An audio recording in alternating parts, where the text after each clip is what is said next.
Vous désirez ressentir des sensations uniques de liberté ou encore d'aventure? Imaginez-vous survoler les paysages tel un oiseau libre et sans contrainte. Sachez qu'avec l'ULM, c'est à portée de main. Comme vous avez pu l'entendre juste avant l'introduction, nous allons aborder la formation propre à l'ULM s'intitulant le brevet du pilote d'ULM. Nous allons donc voir à quoi correspond cette discipline et ce diplôme. Qu'est-ce que concrètement l'ULM?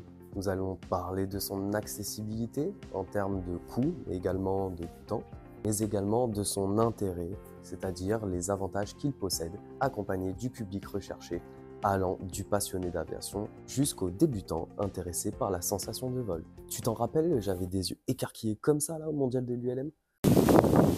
Bien évidemment, la structure de la formation en vous donnant un aperçu de la théorie, la pratique, mais également l'examen final. Et pour terminer convenablement, vous apporter quelques conseils pour réussir le jour de l'examen.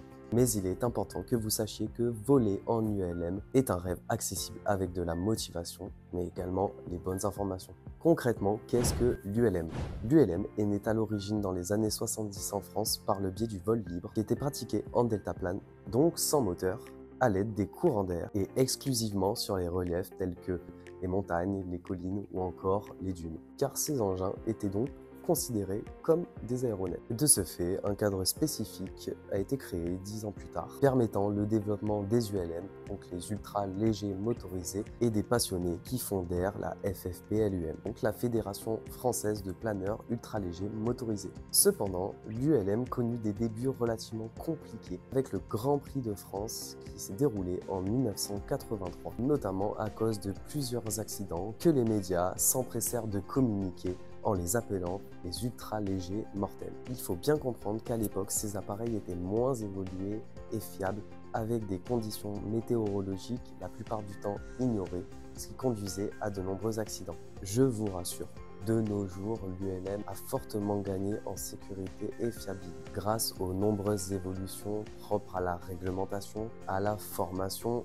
ou encore aux évolutions technologiques. Sans oublier la forte contribution des pilotes à vouloir forger une image responsable et positive envers cette discipline. En outre, il existe 6 classes d'ULM. La classe 1 pour le paramoteur, la classe 2 pour le pendulaire, la classe 3 recensera le multi-axe. Par la suite, nous aurons l'autogear pour la classe 4, l'aérostat ultra léger concernant la classe 5 et pour terminer, la classe 6 pour l'hélicoptère ultra léger. Cependant, depuis l'arrêté du 13 août 2024, une 7e classe s'ajoute, s'intitulant l'ULMS, S pour spéciaux. Mais pour en savoir davantage, je vous invite à lire notre nouvel article de blog expliquant en détail cette nouvelle catégorie que vous pourrez retrouver bien évidemment sur notre site internet bio.com. Donc, le brevet de pilote d'ULM, comme vous vous en doutez, vous servira à piloter un aéronef ultra léger motorisé parmi les 7 classes qui l'entourent. L'avantage, c'est qu'il est accessible dès l'âge de 15 ans. Vous pourrez bien évidemment conduire un aéronef ultra léger motorisé plutôt qu'une voiture. C'est bien pour les parents, ça. Comparé à d'autres licences de pilotage, la particularité du brevet de l'ULM est son accessibilité économique, avec un coût global se situant entre 1 500 € et 3 500 € grand maximum. Cela inclut les heures de vol avec une tranche de prix allant de 80 à 150 €. Mais cela dépendra essentiellement de la classe d'ULM que vous avez choisie, l'école de formation dont vous faites partie et également la région où vous résidez. De plus, il faudra également ajouter de possibles frais administratifs pour l'examen théorique et l'examen pratique, ainsi que l'achat de matériel pédagogique tels que des livres ou encore des manuels. Mais pour vous rassurer, la plupart du temps, les centres d'examen les fournissent gracieusement, pour un total de frais annexes s'élevant aux alentours de 150 €. Concernant la durée propre à la formation, en règle générale, il faudra prévoir entre 20 à 40 heures de vol si vous souhaitez maîtriser les compétences essentielles. Cependant, pour certains, cela peut être beaucoup plus rapide. Il est conseillé de compter entre 1 à 3 mois afin d'atteindre un niveau suffisant. Puis, votre progression dépendra de la fréquence de vos séances, mais également des conditions météorologiques. Au sujet de la formation théorique, cette partie nécessite approximativement une trentaine d'heures de cours qui seront répartis sur plusieurs jours, voire plusieurs semaines, selon l'intensité de la formation choisie. Passons dès à présent aux avantages qu'il procure. Le premier avantage que procure l'ULM est, selon moi, la sensation de liberté. C'est-à-dire qu'avec l'ULM, vous pourrez survoler des paysages magnifiques et variés. De plus, vous pourrez atterrir sur des pistes plus petites, non asphaltées, élargissant ainsi vos possibilités de vol. Dans un second temps, comme j'ai pu vous en parler en amont, l'ULM est relativement abordable en termes de coût, comparé aux autres licences propres aux pilotes. Donc pour celles et ceux souhaitant vivre l'aviation sans casser la tirelire, c'est le compromis. Tout en sachant que la formation en termes de durée n'est pas forcément si longue et intense que cela. Vous n'aurez pas besoin d'un bilan médical approfondi car un simple certificat de non-contre-indication est suffisant. Par ailleurs, si le désir se fait ressentir, vous pouvez évidemment vous spécialiser au sein des 7 classes d'ULM pour que vous choisissiez le style de vol qui vous plaît et intéresse le plus. Mais une fois que vous serez totalement à l'aise, vous pourrez ajouter des options comme la qualification passagère afin de partager votre passion avec un copilote.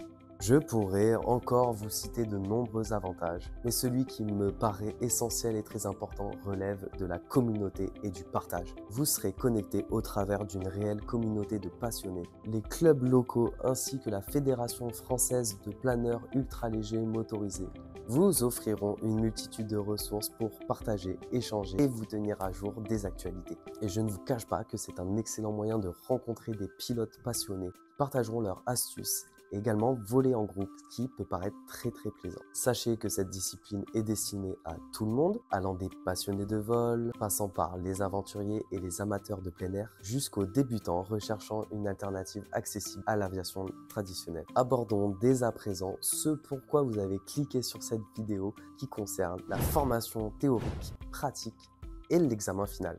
L'épreuve théorique sera sous forme de questionnaires à choix multiples d'une soixantaine de questions qui évalueront plusieurs sujets essentiels propres à la sécurité et à la compréhension du vol en ULM. Il y aura des questions relevant de la réglementation, connaissances aériennes, les altitudes de vol ou encore les zones de restriction. Nous aurons également la météorologie avec le vent, la pression atmosphérique, les conditions de vol, la mécanique avec la portance, la traînée et surtout le fonctionnement des commandes, la sécurité et la navigation, comprenant la gestion des risques, le repérage ou encore la compréhension des instruments de vol. L'examen se déroulera au sein des centres désignés, la plupart du temps via la DGAC, la Direction Générale de l'Aviation Civile, tout comme pour votre inscription, cela se passera sur le site de la DGAC ou au sein de votre centre de formation. Votre épreuve durera 1 heure et les résultats vous seront communiqués très rapidement, voire le jour même. Et une fois en poche, vous pourrez passer à l'examen pratique. Et justement, au niveau de cette formation pratique, celle-ci débutera en double commande accompagnée de votre instructeur qui vous permettra d'acquérir les compétences pratiques propres au pilotage. Nous aurons la maîtrise du décollage et de l'atterrissage sur diverses pistes, les manœuvres de sécurité propres aux situations d'urgence, comme les pannes moteurs ou encore d'autres imprévus, la compréhension des éléments de navigation, incluant le suivi d'un itinéraire et pouvoir se repérer facilement en vol. Puis il y aura également le développement de la sensibilité et la réactivité aux commandes, afin d'évaluer le contrôle de l'aéronef. C'est donc à la fin de l'évaluation pratique que l'instructeur évaluera vos compétences où vous devrez démontrer votre capacité à voler de manière sécurisée et autonome. Pour que vous réussissiez vos examens théoriques et pratiques, voici quelques conseils précieux issus et basés de recommandations de centres de formation mais également de retours d'expérience de pilotes. Premièrement, il sera important que vous compreniez plutôt que vous mémorisiez.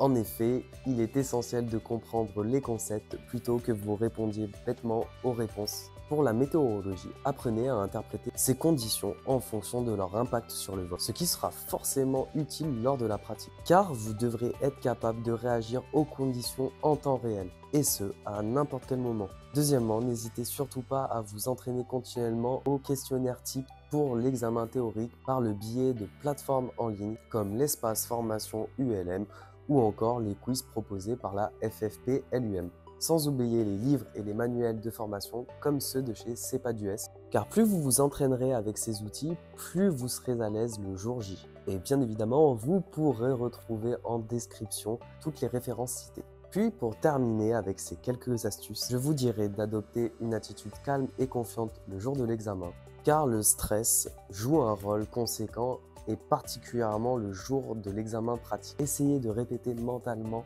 les procédures de vol en visualisant chaque manœuvre et surtout de prendre le temps de respirer. Nous arrivons donc à la fin de cette vidéo. J'espère que j'ai pu être le plus précis possible et que j'ai pu vous donner l'envie de vous lancer au sein de cette discipline que j'affectionne particulièrement. Et je pense également que cette vidéo m'a drôlement donné l'envie de piloter un ULM. Je pense que nous réaliserons davantage de vidéos relatives aux formations aéronautiques, car ce format est assez plaisant et riche d'informations que nous souhaitons partager avec vous. N'hésitez pas à vous rendre dans la description afin de regarder tous les liens que nous avons cités si vous souhaitez vous former ou bien simplement par pure curiosité. Vous pouvez donc nous retrouver sur l'ensemble de nos réseaux sociaux, Instagram, Facebook, également ici même, ainsi que sur notre site internet bayo.com où vous pourrez retrouver un large choix d'équipements propres aux pilotes mais également aux aérodromes. Si vous avez des questions, je vous invite à les écrire en commentaire. Ce sera avec grand plaisir que nous vous apporterons des réponses concrètes.